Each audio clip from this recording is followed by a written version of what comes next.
Práve sa nachádzam v Bratislave, toto je plot materskej škôlky a základnej školy. Takto je tu takáto výstava rôznorodá a toto ukazujú deťom, aby ste vedeli. Neviem, prečo to nedávajú ako výstavu na vysoké školy, ale toto ukazujú manželia, čo naša ústava hovorí, že manželstvo je definícia muža a ženy. Toto ukazujú malým deťom v Bratislave. Pozrite sa, takto vyzerá tá výstava.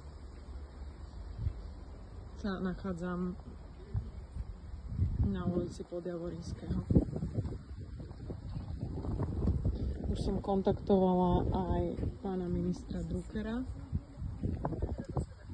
Aj som to poslala riaditeľovi školy. Či toto je OK podľa vás.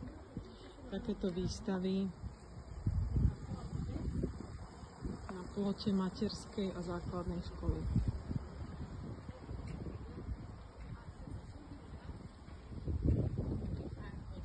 Je to podľa vás OK?